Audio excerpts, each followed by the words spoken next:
let us welcome Dr. Neeraj Chaurasia from IIT Delhi and Dr. Dinesh from IIT Ropar. So these two gentlemen are here on board. So I directly land to Dr. Dinesh, and Dr. Dinesh is currently the librarian of IIT Ropar, and he is also one of our colleague in I'm professional group of Commonwealth Professional Fellowship at University of East London. So I directly hand over dais to Dr. Dinesh for further proceedings. And once again, I welcome Dr. Neeraj and Dr. Dinesh, both of you. And thanks Mr. DP and Sangeeta for their valuable time. So over to Dr. Dinesh, please. So yeah, I'm audible, Shriram. Yes, sure. Yeah, good afternoon to one and all. I thank Dr. Shriram and other organizers of AICT Atal sponsored faculty development workshop on advances in research support services in academic and research libraries, which is very relevant topic these days, especially Government of India is giving more emphasis on institutional ranking framework. I welcome you all to this session number 15 on network-based research metrics, alternative metrics. This session on one invited talk by Dr. Neeraj, and Mr. Bhupinder Mann is providing technical assistance to us, and he will be handling chat questions from participants.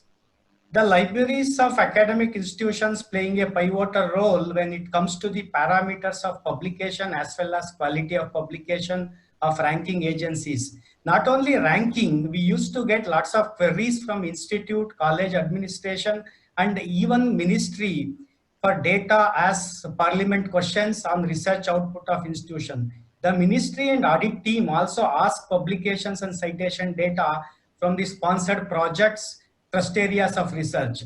With the university institute, departments are compelled to compare the research output of other institution, universities of same department. That we are doing since last 1 week. We are comparing department-wise research output of all second generation IITs across the departments. For this purpose, department, institute, universities, administrations mostly depend on libraries. In this scenario, research metrics are come very handy, and at the same time, it is not that easy to extract correct data. We need to know different tools, methods, and techniques depends on the requirement. In addition to the data support, the libraries of academic institutions are having huge responsibility of increasing research output and quality of research. We need to train researchers on how to bring out quality publication without compromising the research ethics.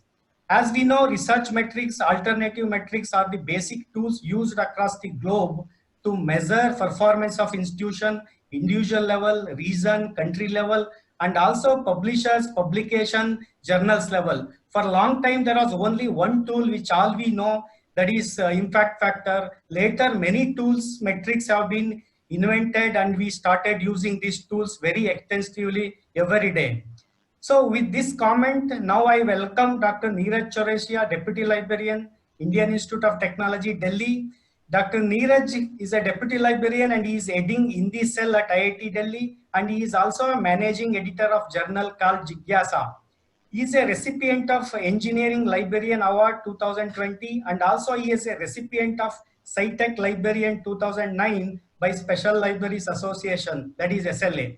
He has vast experience in library technologies, consortia-based subscription of e-resources consortia management, RFID implementation, digitization of resources, emerging technologies for library management and services, library networks, e-books, so on and so forth. Now I request Dr. Neeraj to deliver his talk.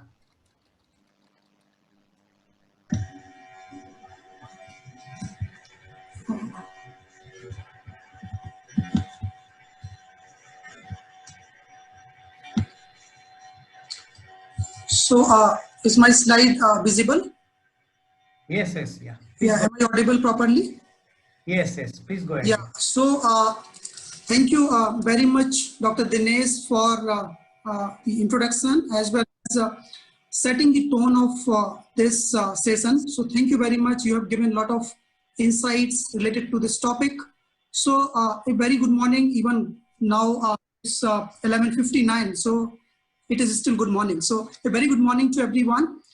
At the very outset, let me thanks to the organizers, especially Dr. Sriram, for giving me this opportunity to speak in this FDP on advances in research support services in academic and research libraries.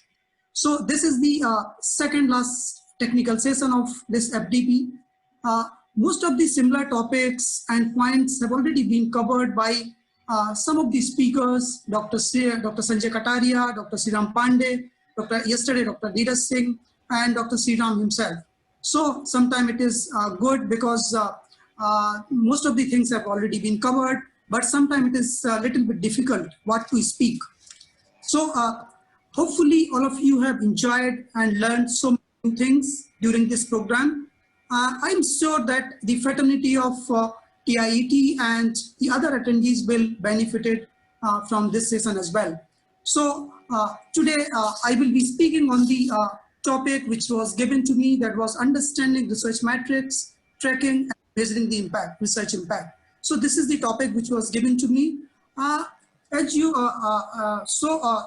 main purpose of this presentation is to make you understand about the concept of research impact, research matrices, and the various impact assessment tools, techniques, and methods available.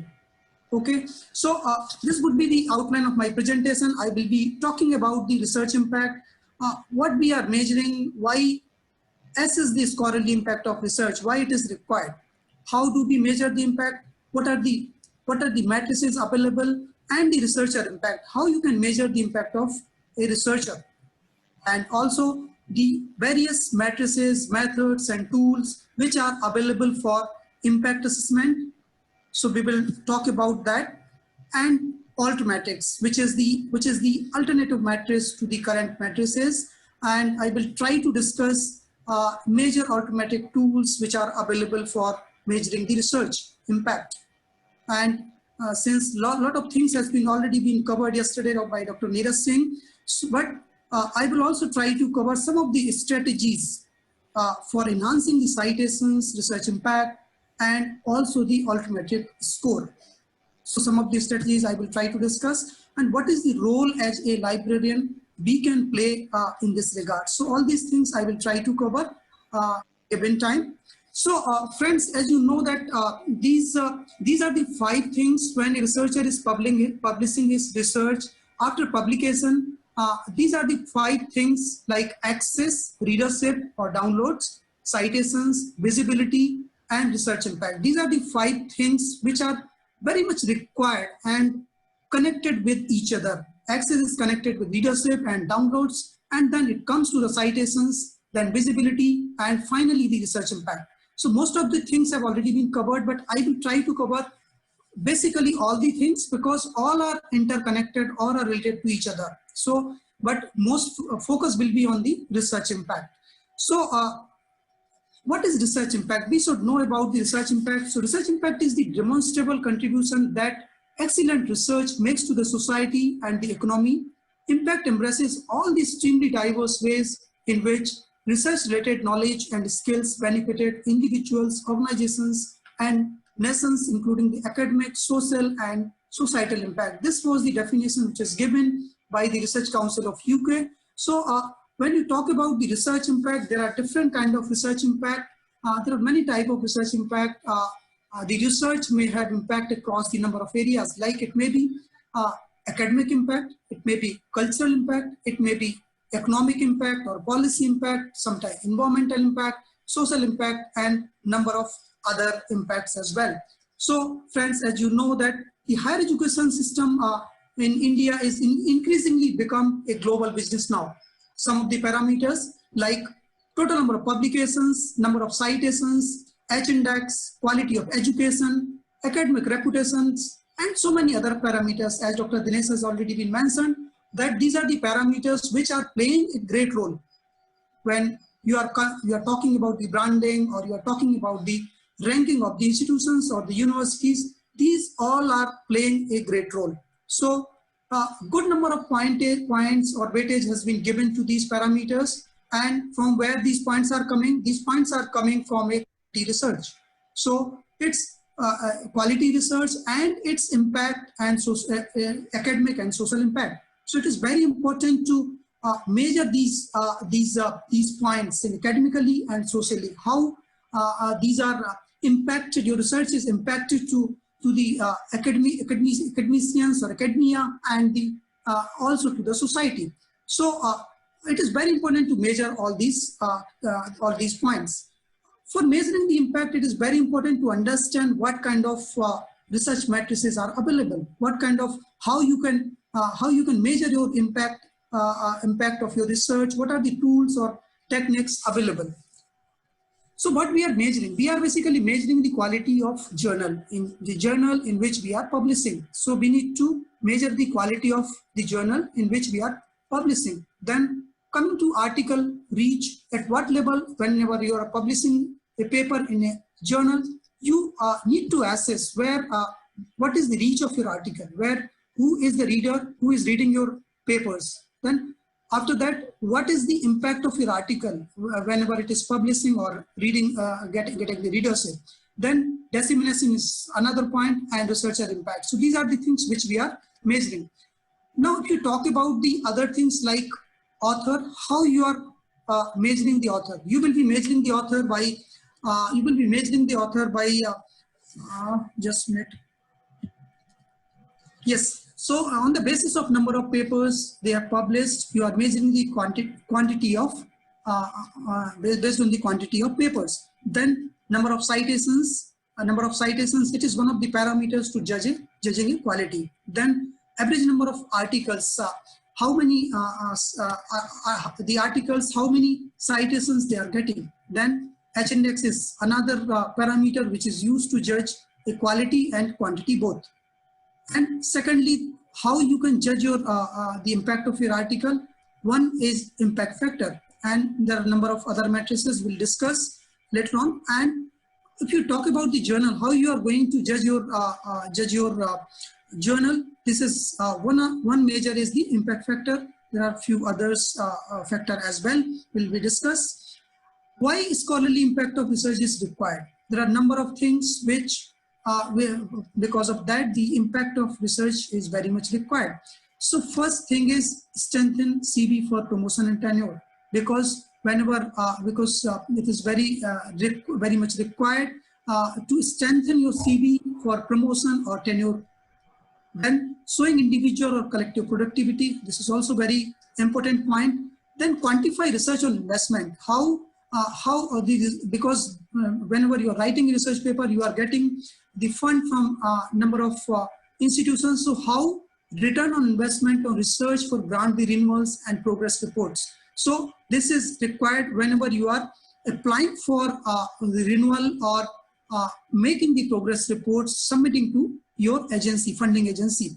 For future funding, it is also required to submit what is your H-index, how much citations you have received after publishing a paper from your research for which you got the funding. Then identify collaborators within outside of your discipline. You can also find out the collaborators to whom you can collaborate in future for your research when you are making measuring your research impact. Then benchmark self, research group, department or institution. This is very important because whenever you are making your research, there should be a benchmark for self, research group, department or institution, and showcase your network for collaborators. So these are the important points which are required. Impact is very much required for that. Now coming to the how we are measuring. Basically, we are measuring based on the number of quantitative and qualitative methods or tools or techniques which are available. So impact of research on their field or discipline has traditionally been measured using, initially we were measuring the impact based on the number of papers they have published, number of citations they have received, and number of citations per papers. These were the basic criteria to judge the impact of your research. But later on it was found that these factors are not sufficient. These are not sufficient. So to judge equality and quantity both. So H-index comes to the picture in the picture, and few other matrices and advanced matrices comes in the picture. So currently there is no one tool or system that completely measure the impact of research. Each database or tools uses its own measurement system, indexes, data and authority files, and it is difficult to use these tools to compare across the discipline that have different research and publications practices. So there is no proper tools, but we'll discuss some of the measures how you can measure. So these are some of the, we are going to discuss some of the matrices, tools or methods which are available. So what is research metrics? So we should know what is research metrics. Research metrics are measures used to quantify the influence or impact of scholarly work. Some examples of these are, it may be bibliometric, which is the method to analyze and track scholarly literature. Then citation analysis is another metrics. Then altmetrics. Altmetrics is a more recent set of alternative method that attempts to track and analyze scholarship through various digital media. So these are the three examples of research metrics. Now, using research metrics, you can assert your value, you can benchmark your career progress, you can communicate more effectively. These are the 3 points which can be done after using the research metrics. Now, coming to the research metrics, what kind of research matrices are there? Some of the more common matrices and tools you can use to measure research impacts are journal level metrics, author level metrics, article level metrics, and altmetrics. So we'll talk about the journal level metrics. So when we talk about the journal level metrics attempt to quantify the quality or influence of a given journal for the purpose of comparison. So it measures the quality of journal using citation formulas. Number of citation formulas are used, such as impact factor. Helps to track citations pattern within the journals and determine which journal is highly cited. So we can judge a journal based on the impact factor and how much citations that particular journal has received for the papers which are published in that particular journal. So, this is the very important point, because most of the journal, when a researcher is publishing a paper, it is important to know in which journal he or she has to publish, because if they are publishing in a low quality journal, there is very less chance to get the citations. So most of the journal level matrices are calculated from the pool of journals indexed in these two citation databases. One is Web of Science, which is from the Clarivate Analytics, and other one is Scopus, which is from the Elsevier. So let's talk about the journal impact factor. Journal impact factor is the, sometimes it is called as a impact factor. It is the oldest and most widely used measure. It is used since long. Journal impact factor attempt to quantify the importance of a particular journal in a field. Idea is that more heavily cited journals must be more prestigious and attract higher quality papers. So journal impact factor is often criticized sometimes because it has 2 years window, citation of 2 years window. So sometimes it is criticized for having too short window for analyzing the citations, and also it is failure to recognize different expectations of citations rates from among different disciplines. So because of these two factors, sometimes it is criticized. Now, how this impact factor is being calculated? So if you see this formula which is given in this slide, number of citations to a journal in a given year from the articles occurring in past 2 years divided by the number of scholarly articles published in a journal in the past 2 years. So this is the formula which is used to calculate the impact factor of a journal. It means, suppose you want to calculate impact factor for 2020, which has already been published sometime in August.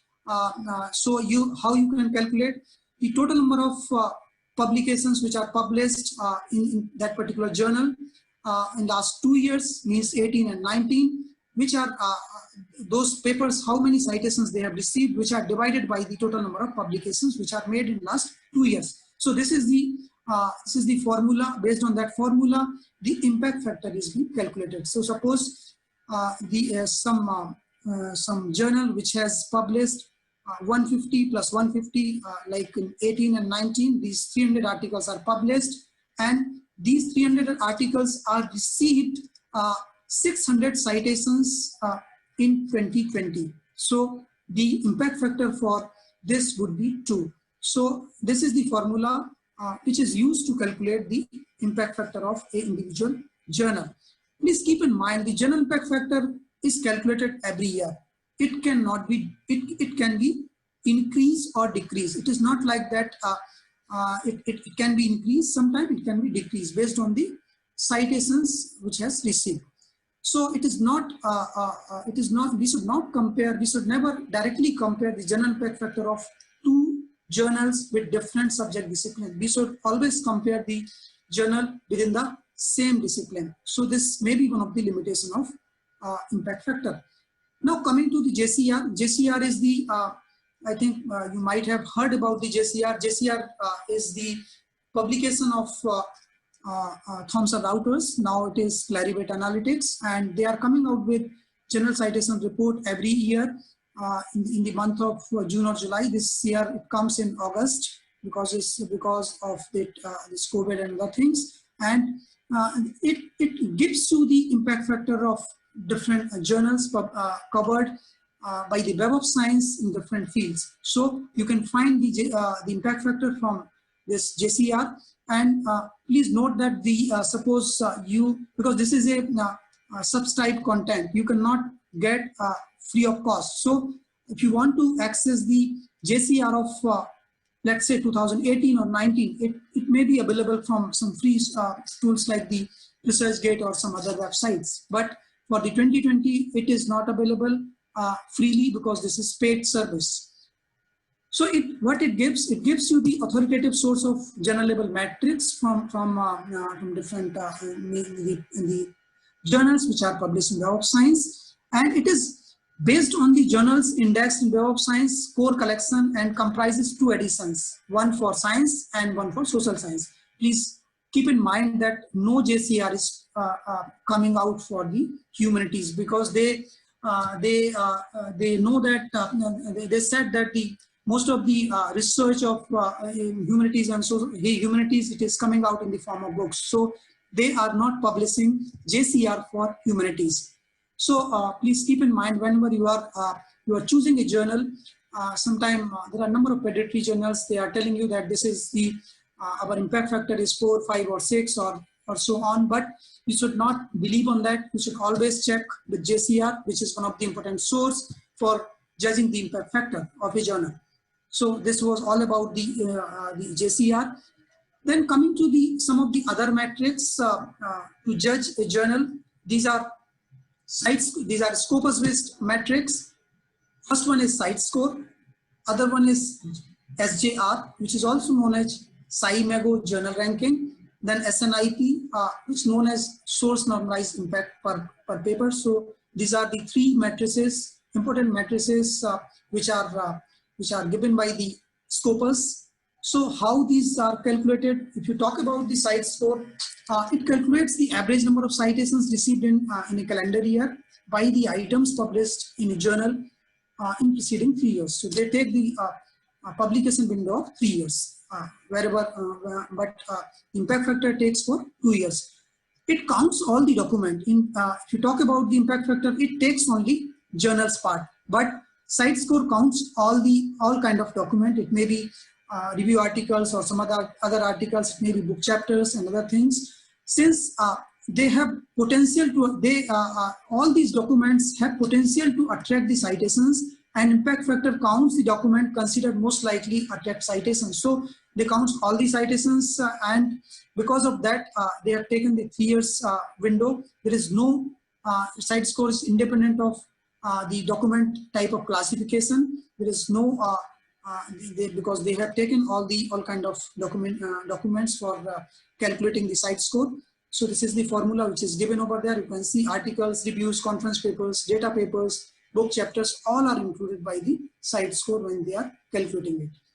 Now coming to the SJR. SJR is another indicator, or you can say this another matrix from the Scopus. And important thing is they are giving more weightage to measure a prestige of a journal. They are giving a lot of weightage to the prestige of a journal, and also the citations, from where these citations are coming.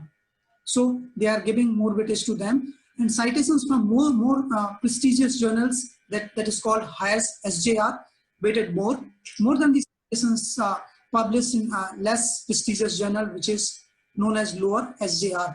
So citations from an important journals will be counted as more than one citation, but the citations coming from a less important journal will count as less than one citation. So this is the formula they are using to calculate the SJR.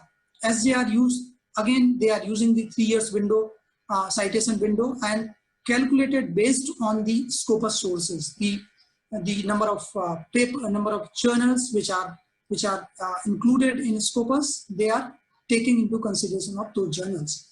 To raise the SJR, there is no shortcut. The researcher has to publish the paper in more reputed journal. This is only the way to increase the SJR. Otherwise, it is not going to increase. Now coming to the third one, the SNIP, that is the source normalized impact per paper. So there were some issues in SJR.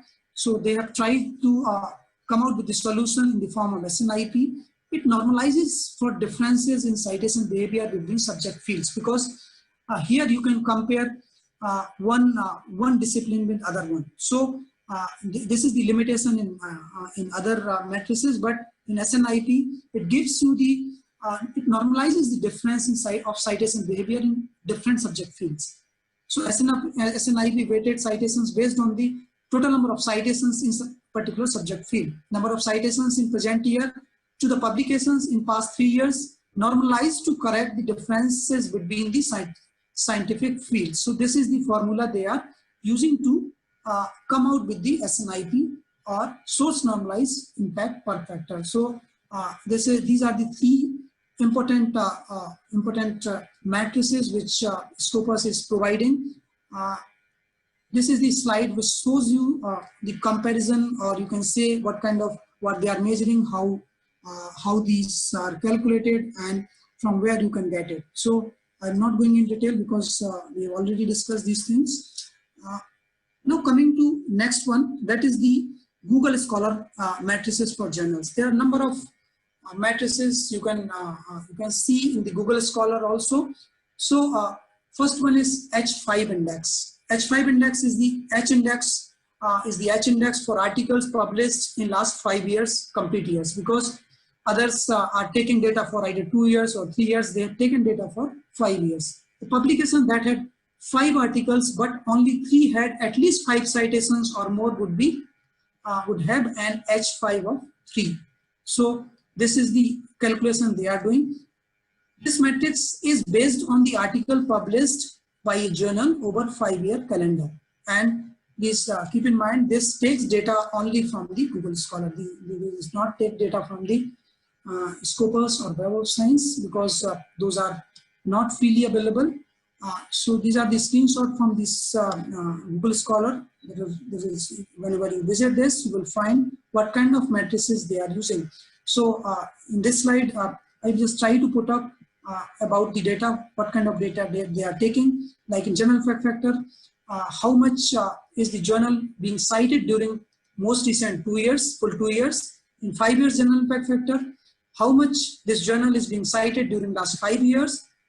There is another index, that is journal immediacy index. It takes how much is the journal is being cited during the current year, and journal cited half life is what is the duration of citations to article in this journal. So these are different kind of matrices which are coming from the Google Scholar. Now let's talk about the article level matrix. Author level matrix. There are a number of author level matrices as well. So if you talk about author level matrix, it measures the bibliographic impact and productivity of individual author or researcher. So H-index is the best known and most widely used matrix. H-index attempts to measure an author's impact over a period of time. It was introduced by J. Harris in 2005, and as a way to quantify the productivity and impact of individual author, group of authors, or institution. H-index measure both productivity and impact of publications. It reflects both the number of publications and the number of citations per publication. It simultaneously measures the quality of papers and sustainability and scientific output as well. To some extent, the diversity of scientific research also. So these are the things which are measured by the H-index. This is the definition which is given by H. Harris in 2005. How you can calculate H-index. A scholar with an index of H has published H papers, each of which has been cited in other papers at least H times. So this is the definition which is given by H. Harris in 2005. And you can see in this slide, this author has published 207 documents which are received 1623 citations. His H-index is 20 because his 20 papers have been cited 20 or more times, at least 20 times. So his H-index would be 20. Let's take another example. This one author has published like 8 papers, but those 8 papers have received different citations. His 6 papers have received 6 citations, so his H-index would be 6. So this is the calculation which is made for calculating the H-index. Now from where you can find the H-index? You can find the H-index from the Web of Science, Scopus, or from the Google Scholar. But it is sometimes depending on the number of on the source from where you are taking the H-index, because it is difficult to find out, because it has different sources have different time span, they have different indexing, number of journals are different. So sometimes you will not be getting the same H-index from Web of Science or Scopus or Google Scholar because of their coverage and other things. So these are the main source from where you are getting the H-index. Please keep in mind that this is the lifetime achievement, and you cannot, it always increase, it never decrease. Suppose you have H-index 5 or 6 today, it cannot be decreased in future, because it is always depending on the number of citations which your papers have received. So it never decrease, it always increase. So so this is the calculation which is made by them. So simply, suppose you want to calculate your H-index, just make 2 columns, put your number of citations your papers have been received, and at one place serial number, and just mark where both are matching. So that would be your H-index, right? Just keep all the papers in descending orders. This is one of the example from one of the author. You can see this author has 52 H-index. The Scopus and Web of Science both provide you automatic, the H-index is automatic generated in Scopus and Web of Science. You can see this size 52 is published so many papers, number of documents he has published, and number of citations he has received, but his H-index is 52 because his 52 papers have received at least 52 citations. You can see this yellow line, it gives you the same number of documents and same number of citations. So his H-index would be 52. Similarly, in Web of Science as well, this it has 52, this author has 52 H-index because his 55 papers have been cited at least 55 times. So this is how the H-index is being calculated from these sources. You can also calculate, you can also find this from the Google Scholar. Now coming to the next source, that is the Publish or Paris software. This is also one of the tools from which is a free software program, and it retrieves and analyzes the academic citations for the authors. So it uses the Google Scholar and Microsoft academic search to retrieve the citations, which can then be analyzed to present a variety of authors or matrices, including H-Index. So Publish in Paris is a very important software. I remember that Dr. Sriram Pandey has already been discussed a lot about this software, so there is no need to go inside what kind of how this is used and what it is provided. So now coming to next one, that is item index. This is another way of measuring your measuring the author. So it gives, suppose your publication has received at least 10 citations paper which have received at least 10 citations are covered. It provided item index. So the total number of publications with at least 10 citations. So this is the criteria which they have adopted for creating the item index. And please keep in mind that this is again the Google Scholars index, and it provides the item only for the papers which are published in which are indexed or mentioned in Google Scholar. It's very simple and straightforward calculations. Now coming to G-Index, this index for quantifying the productivity in science based on the publication record. It assists H-Index and gives more weightage to the highly cited papers, and calculated by the ranking a set of articles in decreasing order of the number of citations that occurs. G-Index is the unique largest number that the top G articles receive together. It is not widely accepted H-Index. So these are some of the indexes which are available to judge the or measure the author level metrics. Now coming to the institutional level metrics, there are few institutional matrices are available. Like you can say, two are highly these are costly resources like Insight and Cybele. These judges these measure the institution's overall impact. So these are like Insights is coming from the Web of Science. It takes data from the Web of Science, and the citations-based evaluation tool for academic and government administrator. Most of the institutions, like in whosoever is using these Insights, it gives you some of the data, ready-made data, and but it is costly software. Although you can take data from the Scopus, Web of Science, and analyze according to your requirement, but this gives you the ready-made kind of data, and all the data is in Insight is taken from the Web of Science. So it gives you the institutional metrics or institutional analysis of different kind of papers which are published. It analyzes, report, and organize. There are a number of options. You can generate so many reports using this Insights. And next one is Cybele. This is another tool which is used, which can be used for to get the institutional metrics or measure the publications of individual institution. Cybele is a product of Elsevier, and it takes data from the Scopus. So both databases are linked, and whatever data you are getting from the Cybele, it is linked. It is fetches from the Scopus. Its main source is Scopus. So both are similar kind of platforms to judge, to measure the institutional publications.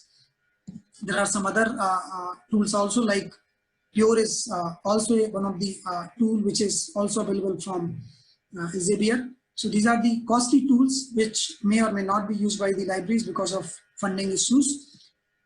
Now coming to the article level metrics, this is a very important metrics, because whenever you are publishing your research, you need to judge how your articles is being cited, how your articles is being used, how it has the academic and social impact. So citation-based matrix is altmetric. You can also say altmetric. It measures the impact of individual research publication.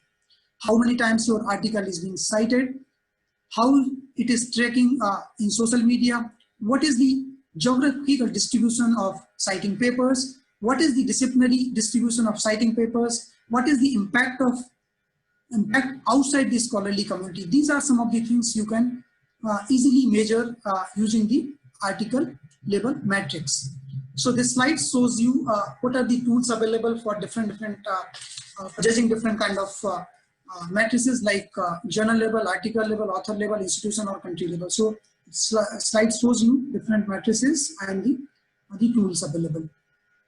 Now there are some of the issues which are there with, if you talk about the Web of Science, or you talk about the impact factor or H-index, because you know the impact factor or the H-index are always depending on the number of citations. But this may be one of the issues, because citations count can be affected in number of ways. If you compare Web of Science and Scopus, there is overlapping of data, overlapping of journals of about 35 to 40%. So this may be one of the issue whenever you are getting the H-index or other things. Sometimes publication date and years may affect the results, because if you talk about the Web of Science, it will give you the data from 1970, like in case of Web of Science core collection, it will give you the data from 1970. Sometimes it is depending on the your subscription model. You will not be getting the complete data. So it is not giving you the complete picture, because if you are not, coverage is less, you will not be getting the complete data, then you will not getting the proper citations. You will not be able to get the proper citation from Web of Science or the Scopus. Like in the case of Scopus, it has publications since 1960, but it will provide you the citations from 1996 only. So these are some of the limitations, and because of that, you will not be able to provide the complete data which is supposed to be provided. Like suppose you don't have subscription of, there are 12 indexes of Web of Science, but sometimes you will be having access of very limited indexes, like you may have the access of Social Science Citation Index or Science Citation Index, SCI or SSCI. So you will not be getting the access of complete data. So you will not be fetching the, you will not be able to fetch the total number of, complete number of citations which your paper have received. So these are some of the limitations, and frequency of journal may also affect the results. Sometimes some journals are different frequency are there. So this is also one of the important points which maybe affect the citations. Research measures across the discipline may differ. Yeah, we have already discussed regarding this, because different disciplines have different publications, and you cannot measure, you cannot compare one discipline with another. These are the important issues which are involved in terms of impact factor or H-index. Then, you know, impact factor was never meant to be used as a quality measurement for researcher. Initially, when impact factor came into existence, it was the purpose was to make the quantity, to judge the quantity, how the citations are coming, how much citations are coming, how many papers are published. So this was never meant for the measurement of quality, but now we are using it to judge the quality also. So distribution of citations is highly skewed sometimes, and the most important point is the like if you talk about the impact factor, this is the proprietary of a publisher. So you can always depending on a publishers, and Clarivate calculates the impact factor. So coverage is also very limited. So can you give me 1 minute, because my laptop is just discharging. So just give me 1 minute, please. I'd like to connect the charger. Just a minute.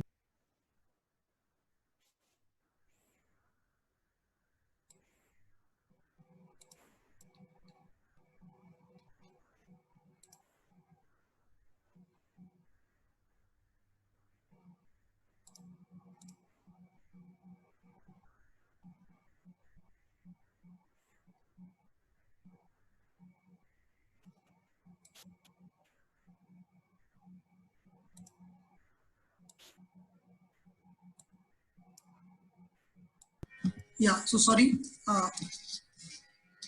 Now coming to next, talk about the H-index. It cannot compare the productivity of younger researcher with experienced research scholar. It means, see, you cannot compare a senior faculty who has published thousands of papers with young researcher. Definitely, he will not have that much of H-index. So this is the limitation of H-index. You cannot compare a productivity of younger researcher with experienced research scholar. Then it cannot compare the scholar which are working in different discipline, and different databases have different H score depending upon the coverage. So which H index you have to accept? This is the always a question. Now, there are some other things also. If you see the citation analysis, once a article is published, different online tools keep track of your publications, how much times your article, how much your article has been cited. So number of citations are useful sometimes, but it should not be the only criteria. It should not be the only criteria because there are a number of other criteria available. So number of citations are useful, but it should not be only a criteria used or impact the author. So number of citations are useful. Please note that articles in the medical field are highly cited. It are highly cited.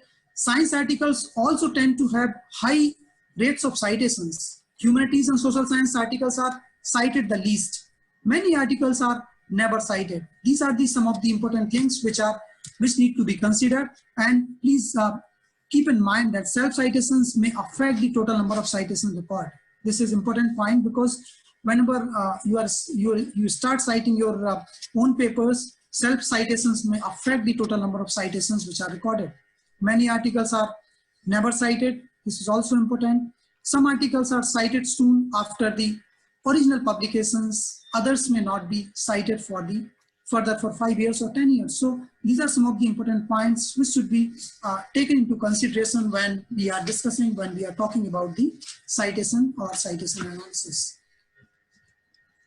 So now coming to the altmetrics. Altmetrics is another tool which is used for measuring the impact of your article. So it is an alternative metrics. It is an alternative metrics include the social bookmarking, academic blogs, and social media mentions. Okay, and it measures and monitors the research impact of researcher through online research interactions. It may be social media mentions, it may be data sets, it may be websites, it may be Google posts. Because what is happening, the citations or impact factor, it is giving you the academic impact. But when we talk about the societal impact, all these things are very much required. So you need to analyze, you need to measure the societal impact as well. So altmetrics tools are very important to measure the societal impact of your research. So if you talk about the both the things, altmetrics measure both the points like academic as well as the societal. So now coming to the altmetrics, we'll discuss in detail how these are, what are the tools available and how we can measure this your paper of impact of your paper or impact of journal or other things using these altmetric tools. So friends, altmetric tools are the metrics and qualitative data that are complementary to traditional or citation based metrics. It is not separate. It is a complementary. It is complementary kind of thing. It is not the separate one. So you have to use all those matrices, but apart from that, this is a complementary to traditional matrices which are already available. So altmetrics can tell you a lot about how often journal article and other scholarly output like data sets are discussed and used around the world. So Jason Priam has given this altmetric are meant to complement, not totally replace these traditional measures such as citation count, journal prestige, it may be impact factor, and author H index. Altmetrics as a subset of grabometrics. Altmetrics is not different one. It is a subset of grabometrics. Simply you can say that altmetrics are metrics beyond the traditional citations. So this is about the altmetrics. So number of publishers, they are providing such information to the readers, including number of publishers are available who are using this. Nature is using Elsevier, then ResearchGate, Academia.edu. Number of publishers, they are integrating the research, the altmetric tools with their publications to provide you. Yeah, provide you this information. So 10, 15 minutes or 20 minutes? Hello. Hello. Yes, yeah. Yeah, you're and telling some leadership quality, how to develop those. That is, I think. Yeah, Dr. Sriram, your voice is you have to mute yourself. Yeah, yes. Yeah. Yeah, so Altmetrics basically, Altmetric addresses these things now, like how many times someone has downloaded your article, who is reading your work, has it been covered by news outlets, who is commenting on your work, how it is being shared, which countries are looking at my work. These are the few things which Altmetrics addresses.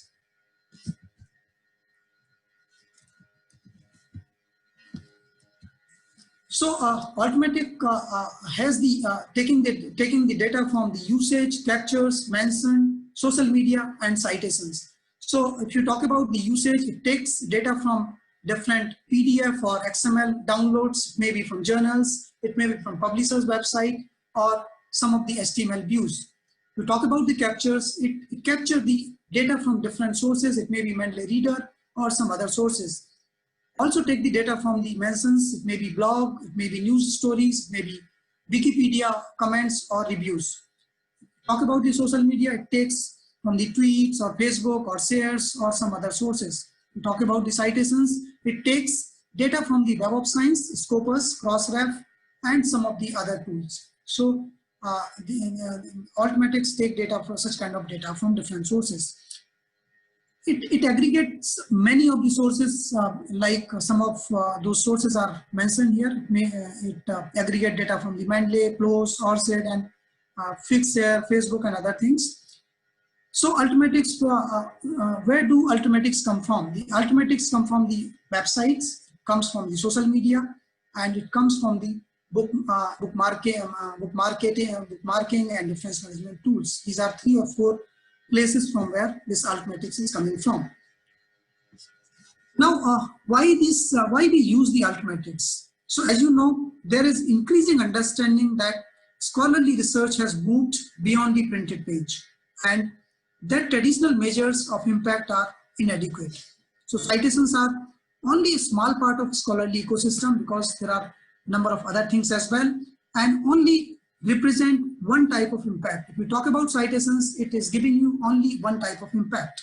So other media type of increasing importance, such as data, tools, softwares, or websites, videos, etc., produced for or during the research process may be more important, because whenever you are doing research, you will be generating a lot of data. So it should also have some of the weightage. It should also be measured.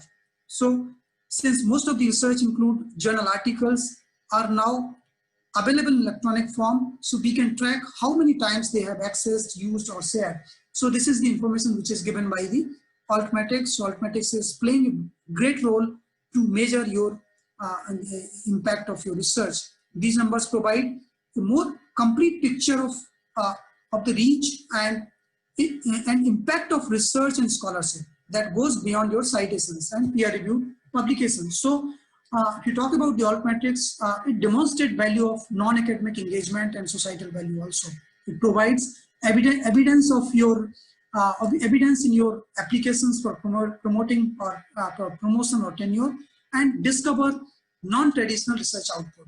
See where there is a research interest and see where there are gaps. So all these things are being provided by the Altmetrics.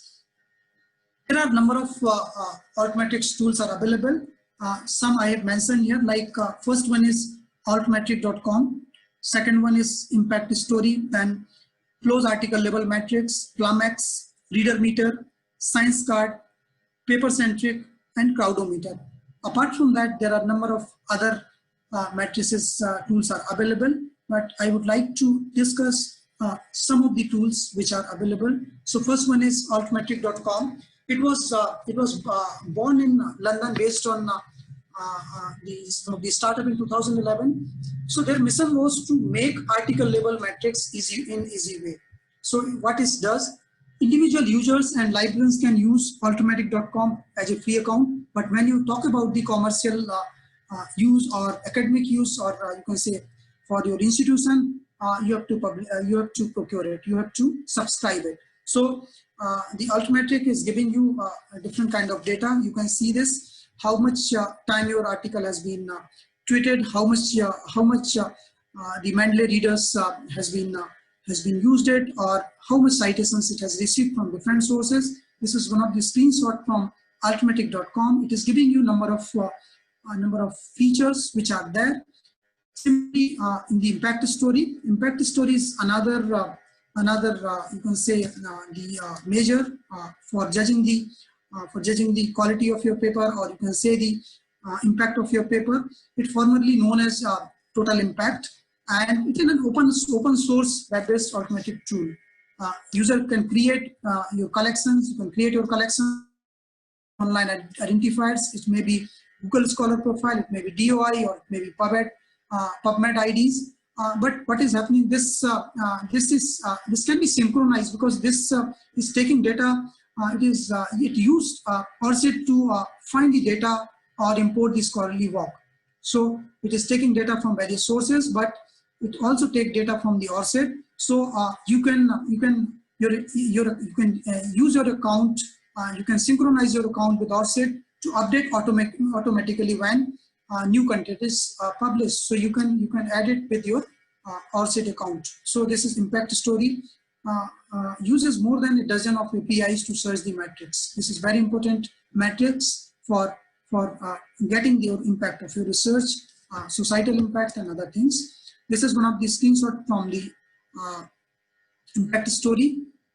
Now coming to the PLOS article level metrics. This is a very important tool for getting your the impact of your research, because PLOS articles level metrics.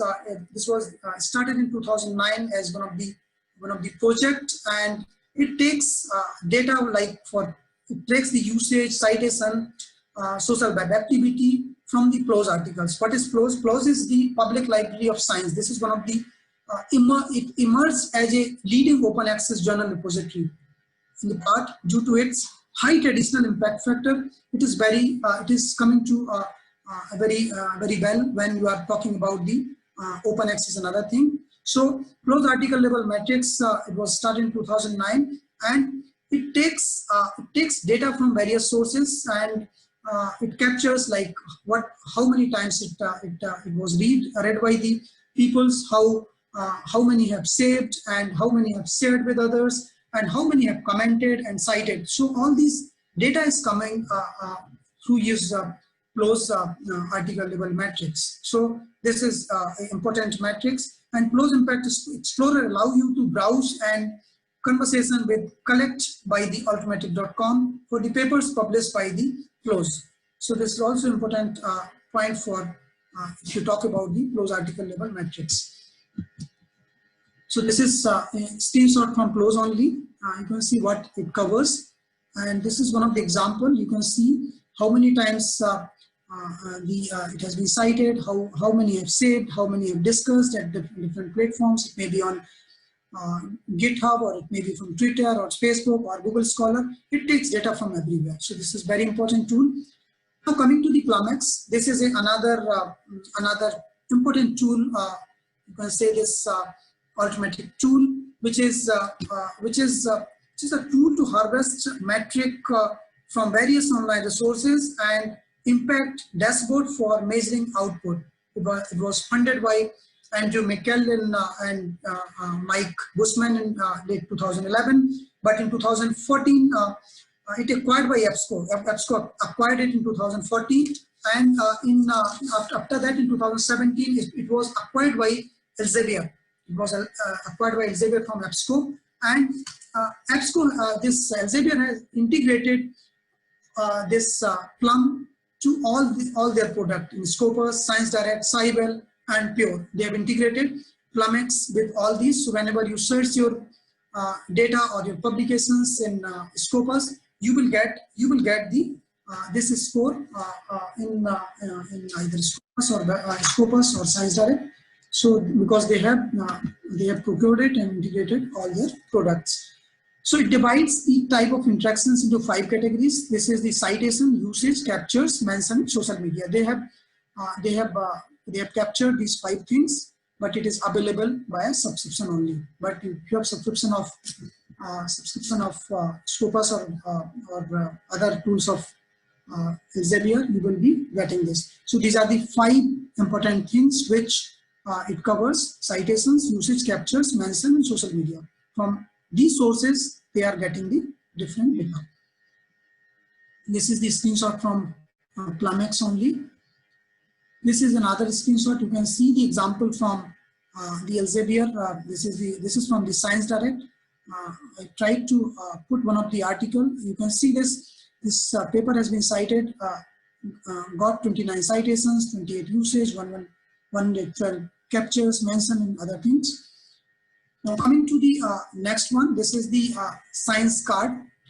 This is another matrix Altmetric.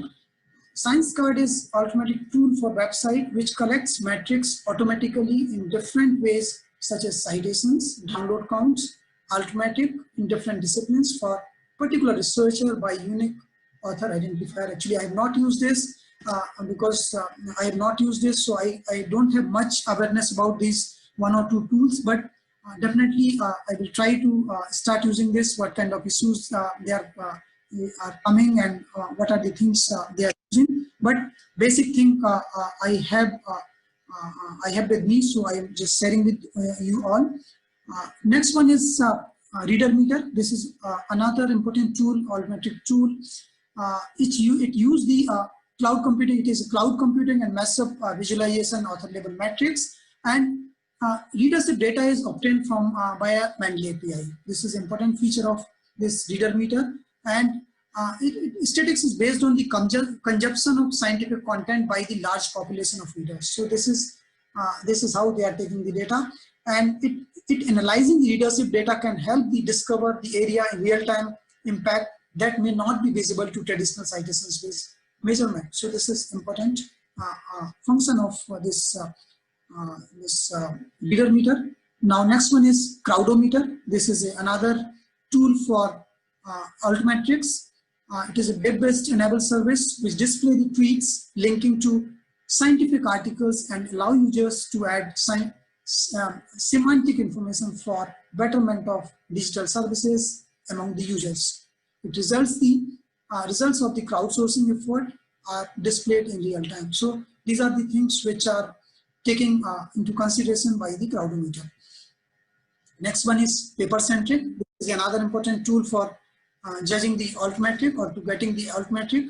So apart from this, the Papercentric is an Altmetric tool which offers to researchers a process of monitoring all type of feedback about the research work exhaustively, expeditiously, and pinpointedly. Apart from this, it also allows every researcher to easily review the research work of others in the relevant field or subfield. So this is the feature which is given by the which has this Papercentric.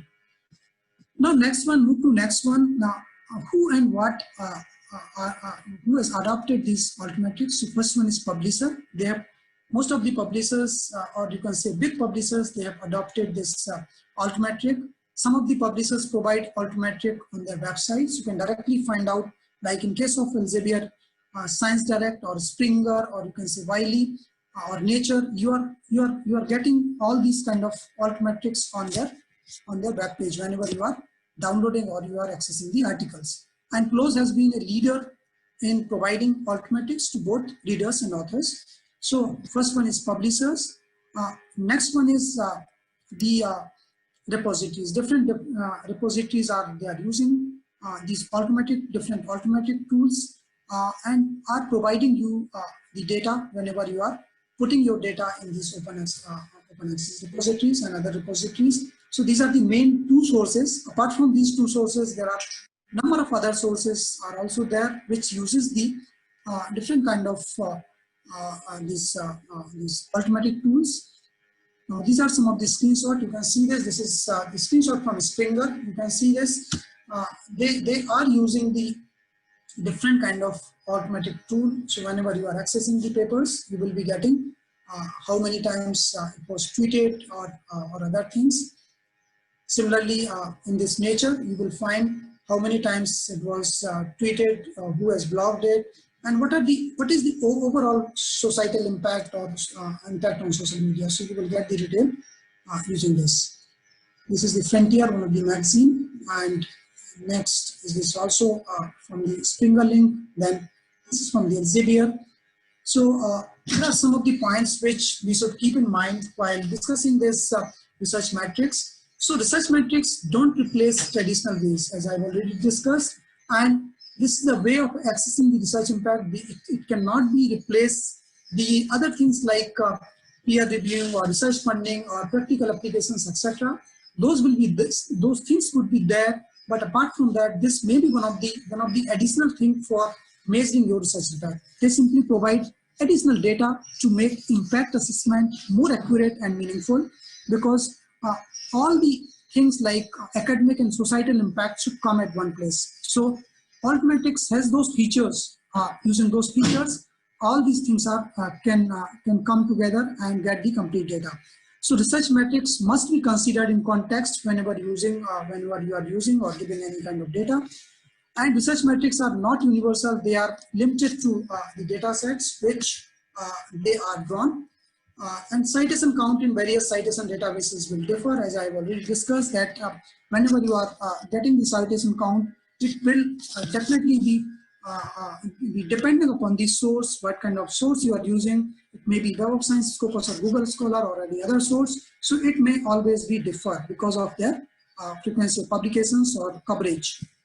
Different matrices tracks different data, and always include the source of any impact matrices whenever you are reporting. So please keep in mind, whenever you are giving some kind of data from any matrix, please mention the name of that matrix whenever you are getting the data.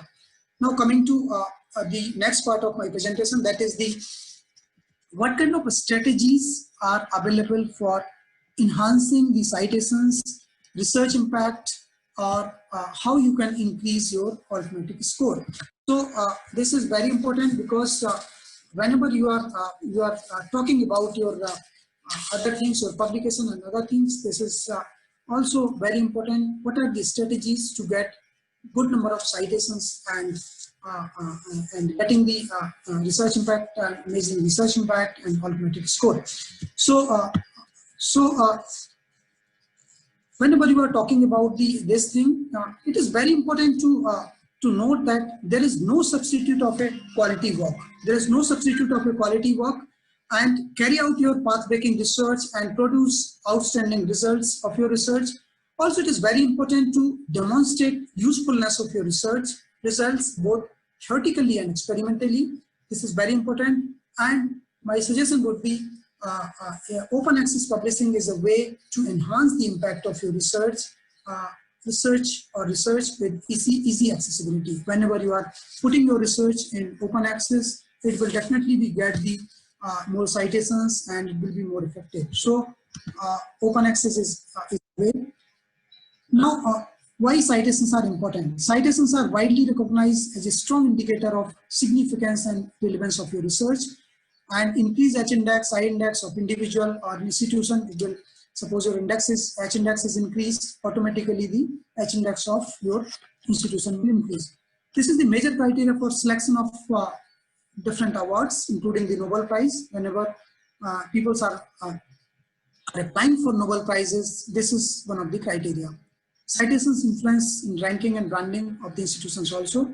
So citations playing a great role. So it is very important to keep in mind whenever you are publishing, your paper should get the visibility, and also if you want to get it visible, you should get more citations. So you can see different rankings. I have tried to include all rankings in one slide or two slides. So to talk about all these rankings, they are giving good number of weightages to the number of publications, citations, H-index, and other things. So you can see, like if you talk about NIRF ranking, it also has one of the parameters like research, professional practice, collaborative performance, under which combined metrics of publications, combined metrics of citations, and other things are being calculated, and number of points are given for that. So it is very important to measure and the quality of your papers, and if it is quality papers, it might get the good number of citations. So what are the strategies? So now coming to first one,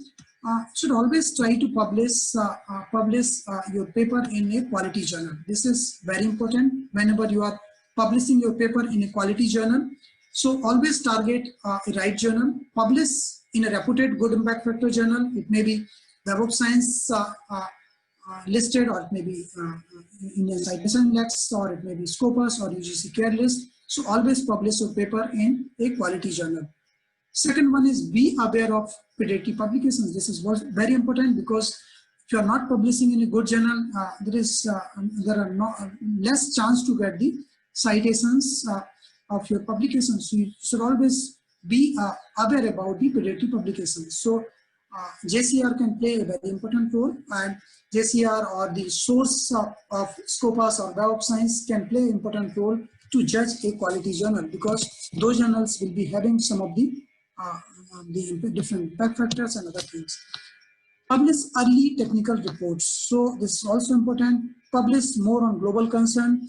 Publish more review papers and disseminate web-based tutorial on your topic.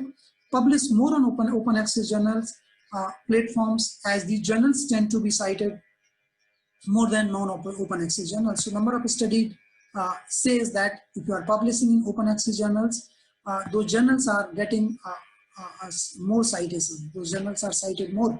So bring colleagues on board as a team, and multi-authors articles are cited more frequently. So these are some of the things which need to be done. And seek comments from your colleague whenever you are publishing. So this is also very important. Whenever you are publishing, you can seek comments from your colleagues before you formally publish. Publish with international authors also. Sometime if you are publishing with international authors, then you will be getting the good visibility, the good citations as well. Make your research easy to find, especially when online researches. Market yourself. Yesterday, Dr. Neeraj Singh has already been discussed a lot about this marketing yourself or your research, because whenever you are marketing your research, you will be tend to get the more citations and more readership. So you will get the more citations. Update your professional web page whenever you are marketing yourself. You try to update your professional web page and publication list frequently. You should always update your all kind of your profiles, whatever profiles you are having. Link to your latest and greatest articles in your professional email signature file. What you can do is, whenever you might have seen whenever we are sending emails to anyone, we are putting lot of information in signature field. So what we can do is we can provide a link of your latest publication in your email signature also, and write something that you can also read this publication, which is my latest publication. So you can put your link in your email signature. Contribute to Wikipedia, start a blog or a podcast, or join academic social media sites. Number of social media sites are available, which you can see in next slides. Deposit your paper in open access repository, which we have already discussed. So these are some of the things. Now, these are 4 points which are very important. Some are already discussed by Dr. Neeraj Singh yesterday, but I will just talk about brief in this context. So first thing is build your online presence. This is very important. If you are online available, if you have online presence, then there are chance to get visibility, also the impact and the citations, and also the increase in the arithmetic score. Then effective use of digital channel and networking community. This is also very important. Then create your profiles on various platforms to establish your identity. Share output of your research using various mediums. So these are very important. Now coming to why my online presence is required. Whenever you are your presence, you are present online, you are available online. So to increase the visibility and accessibility of papers, this is one thing. Then increase the publication chance of being found, read, and cited. To make your research and teaching activities known, to increase the chance of getting publication cited, to trace a citation, to serve society better. These are some of the points.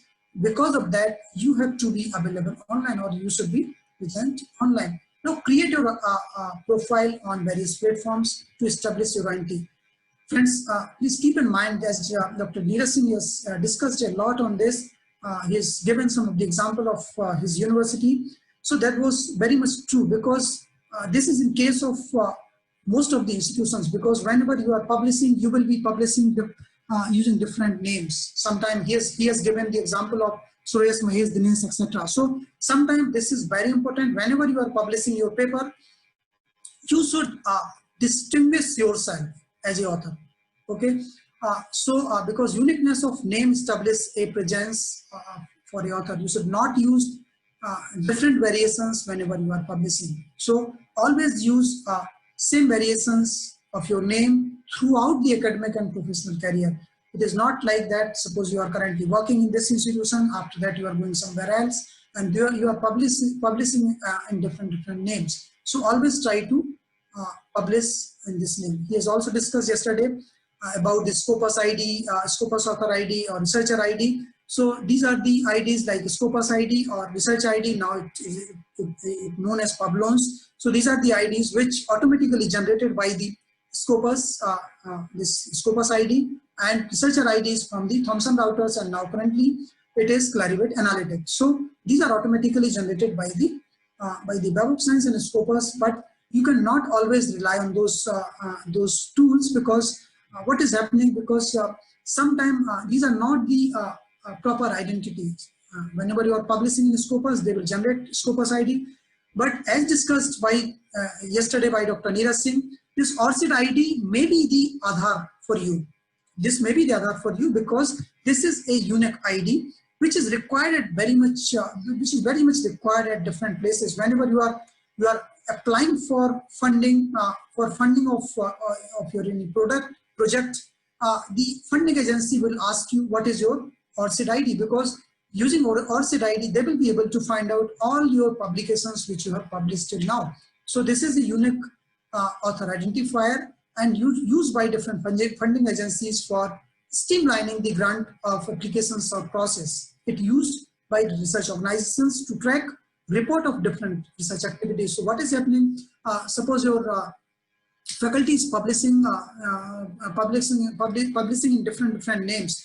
So whenever, as a librarian, what you can do is you can integrate all those publications at one place using this ORCID ID. So whenever the next publication is coming, and suppose the faculty or the researcher is trying to publish in some of the journal, and giving their researcher ID, this ORCID ID at that time, this is very important, because whenever a publication is coming out, they will assign the same ORCID ID to that publication. So you will be getting the complete data from the Scopus whenever you are fetching the data for your institution or your own. So this is definitely a Aadhaar card for a researcher or the academic people or the faculty. So ORCID is very important, and as a librarian, our job is to tell our fraternity to create an ORCID ID for them. So this is also very important. You can see this Web of Science, they also have linked this ORCID ID. Google Scholar is all free. I should not go in that. And Kudos is the other one, which is a platform which is free online service that allows you to create a public profile for your research, presenting all relevant outputs in the publicly accessible format. It provides you three facilities. This is the explain, share, and measure. It gives you three facilities. So you can increase your research impact using this explain, share, and measures facility using this Kudos online platform, which you can generate. Now coming to next tool, this is Figshare.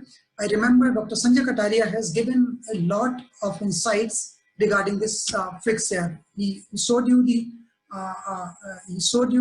how the data can be managed using this Figshare, this openly accessible repository for research output. I'm not going in detail because time is short, and he has already given you a lot of insights regarding this Figshare.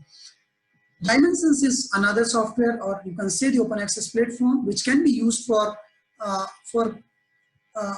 different purposes, to know different sources from where you can get the funds, how you can patents, how you can file your patents, how you can use it to fully understand the conversation in your research area.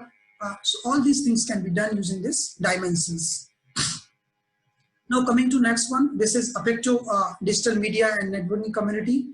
You have to use, I think it has already been discussed yesterday, so I'm not going in detail. You have to create your profile in LinkedIn or ResearchGate or Mendeley or the other academia and other things. So, so ResearchGate is social networking sites. I think I should not go in detail. Then Mendeley is another academic social networking platform which will provide you the metrics about the number of followers each members has, number of people followed by the members, number of researchers for each publications, ranking of publications outlets by the leadership. So these are the things which can be found from the Mendeley Research Manager and Academic Social Network. You can also discover the latest searches, what is happening in your field. Academia.edu is also a very good platform for the researchers and academia.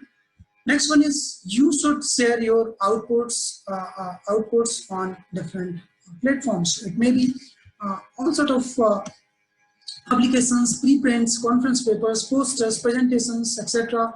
Make your research output available openly.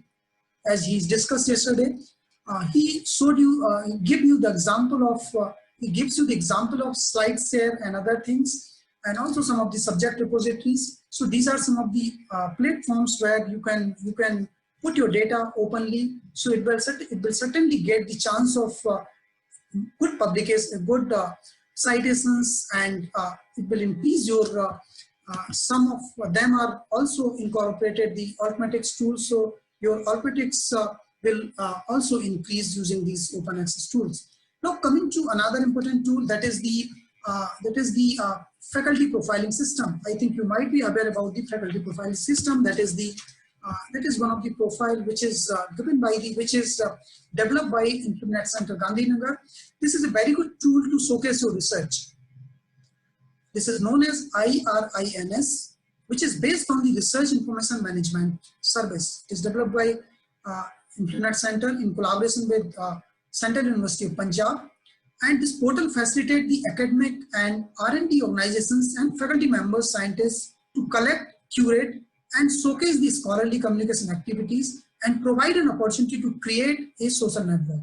So this is the facility which is provided by the IRINS. And now number of institutions, they are creating their profile using this IRINS. And currently you can see there are more than 42,251 faculty members are there from this who are available in IRINS profile, and more than it's about 8 crores publications which are there. So you can see the usability of that, and more than you can see this figure. There are a lot of citations which are available for the publications which are incorporated using this IRINS. And the important point is it has integrated with the academic identities such as ORCID ID, Scopus ID, Researcher ID, and Microsoft Academic ID, Google Scholar ID for integrating the scholarly publications from various sources. So it takes data from various sources and coming out with the output of the research. So it has a lot of facilities. You can see some of the facilities are mentioned over here: discovery, API, visualization, and research impact as well. So you can see this fourth one, Arithmetics from social media such as Facebook, Twitter, and Mendeley. These has also been incorporated in IRINS. Citations from Scopus, Crossref, and link to open access articles through Impact Story. They have also integrated Impact Story in IRINS.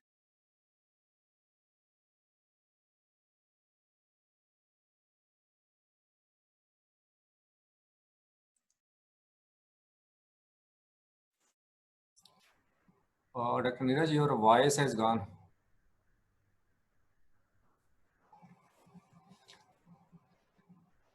Hello?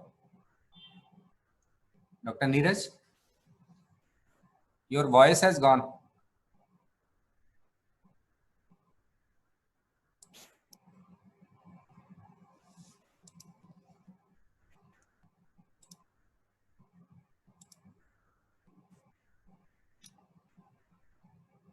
Neeraj, can you hear us? So I think some connectivity problem with Dr. Neeraj. Can you call quickly over phone? Yeah, am I audible? Yeah. Yeah, just I will take 5-10 minutes to summing up, right? So this one is another database which is developed by the Implement Center Gandhinagar.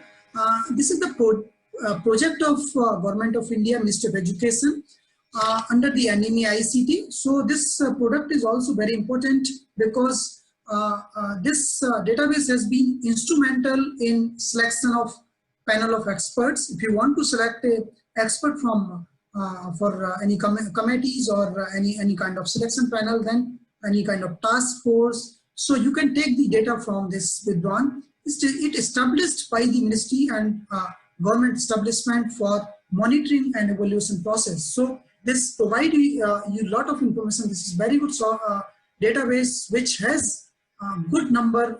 If you see the next slide, it has currently more than 66,000 experts in this database, and more than 6,000 organizations have joined this database, and good number of citations are received by this database. So this is a very important tool, and anybody can join. A postgraduate student, an awardee or a professor or assistant professor or a scientist, they can join this.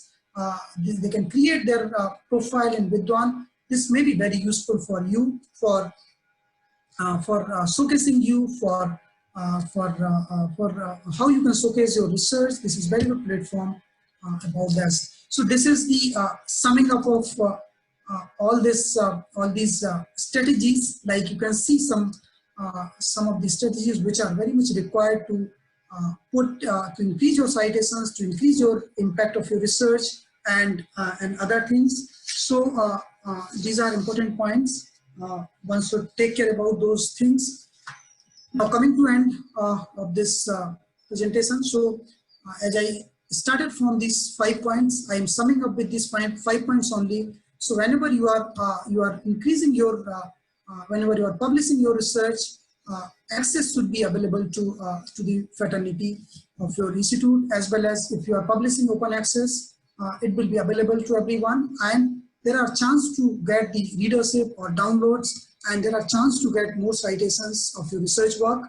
And if research you are getting number of citations, readership increase, then your visibility will increase, and if your visibility increase, then there are chance to increase your impact of your research as well. So these are the 5 points which we always take into consideration or take into mind. Now this is the final slide. There are some of the roles we can play as a librarian to promote ourselves, to promote our research, to get the good impact of your research, to increase the research impact, citation, and also the visibility of scholarly publications.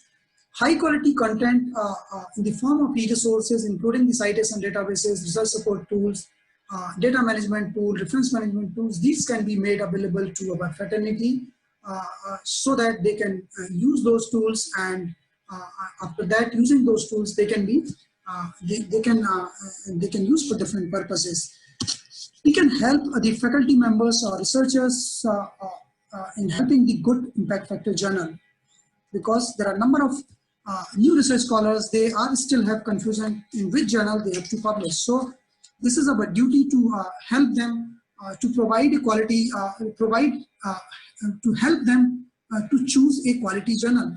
We may use the JCR or some other tool to providing a quality journal in their field. What we can do is we can prepare a list of 10-15 top journals in their field, and whenever some person is coming, we can provide them that these are the top 15 or 20 journals in your field. You can choose those journals because those have very good impact factor, and out of those journals they can publish their paper. So if they are publishing in a good impact factor journal, there are chance to get good number of citations, and after that they will be getting the readership and other things, and finally they will be getting the good impact also. Apart from that, we have to tell our scholars, our faculty members to publish in open access journals, in open access platforms. So we have to teach them, we have to tell them about the benefits of the open access publishing or the open access platforms. So apart from that, we should help them to resolving APC charges as well, because there are a number of issues which are related to article processing charges whenever you are when you're talking about the open access publishing. So this is our duty to solve those queries, because we are subscribing number of resources. So we are having the relations with the publishers, we are talking to them, so we can tell them that these are the issues which are coming when the scholars are publishing in open access journals. So we can resolve those issues, APC related issues of which are coming to our. We can help to our users to create the profiling like ORCID, Research ID, Scopus ID, etc. We should always encourage them to how you can use them. Also, we should tell them about the IRINS, Vidwan, etc.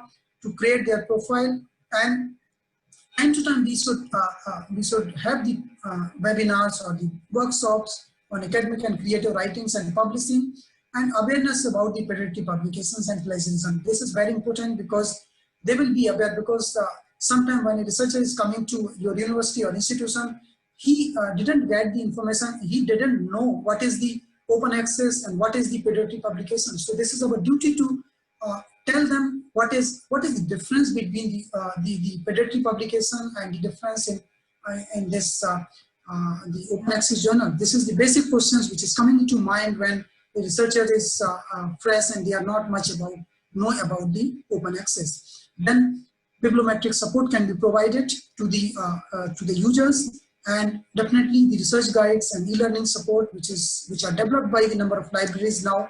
These are the big supports for the users or the faculty members which are coming to our institutions. So I should say that the time to time we should organize the different kind of outreach activities and programs to showcase our research, to showcase our resources which we are subscribing in our library.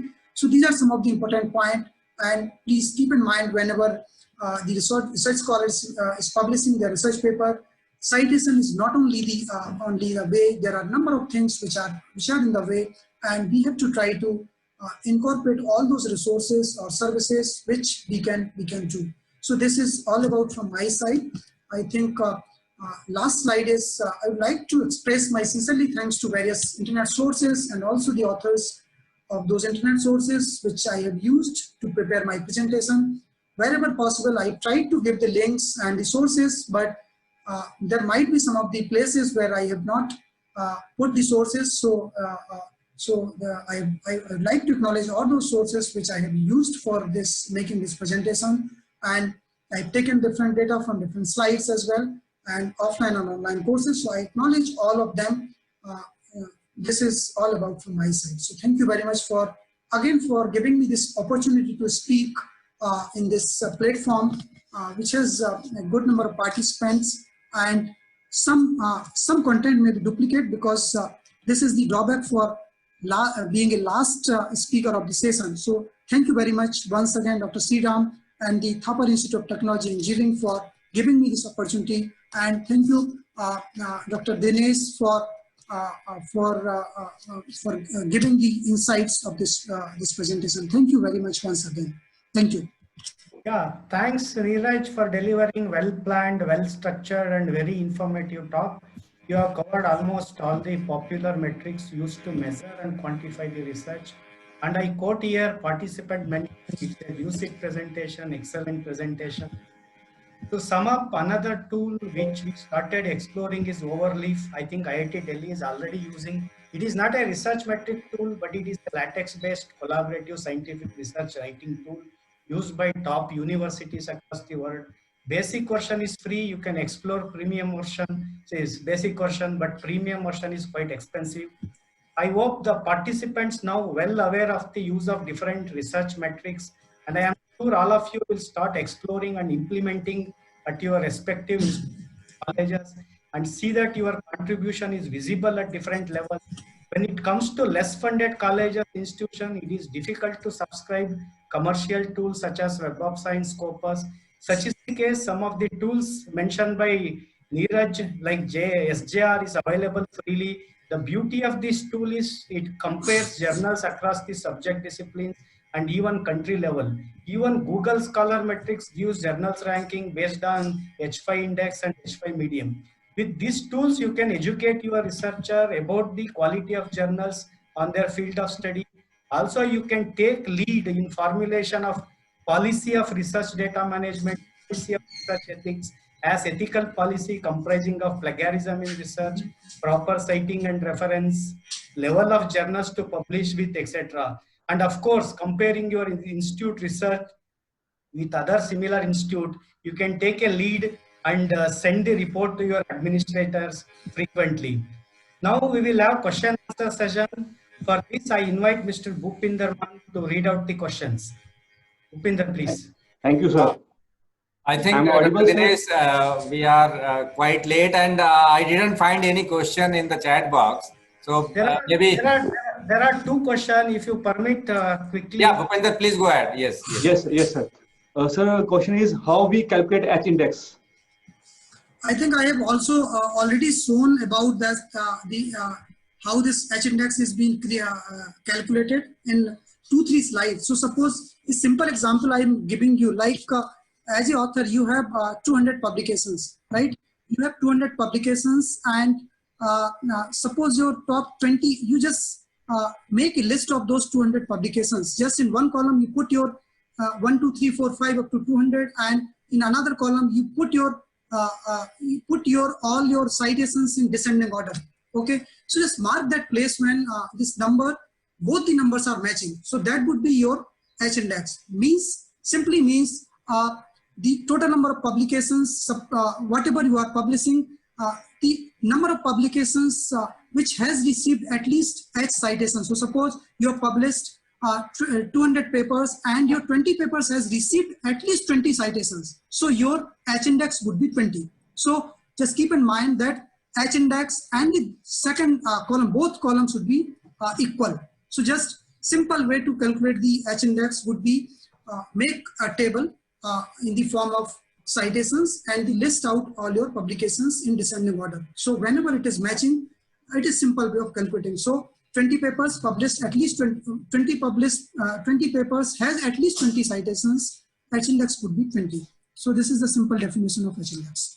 Thank you, sir. So next question is, what is I10 indexing? Yeah, I10 index is, it is from the Google Scholar. I have already discussed it in 2-3 slides. So I10 index is simple index like your publications which has at least 10 citations. So less than 10 citations papers will not cover. Okay, so the papers which has at least 10 citations will be the H index, H10 index. So your H index will be 20 if your 20 papers has at least 10 citations. So this is the simple definition of this I10 index. Okay. Thank you, sir. So next question is, can institutional Google Scholar profile be linked to an open source Altmetrics? I think I have to see this. I cannot comment at this point of time because I have to study that and let you know if Dr. Dinesh or Dr. Sriram can answer this, because I cannot give you the answer like if I'm not aware about that. If okay. I don't think as of now Google Scholar is not supporting.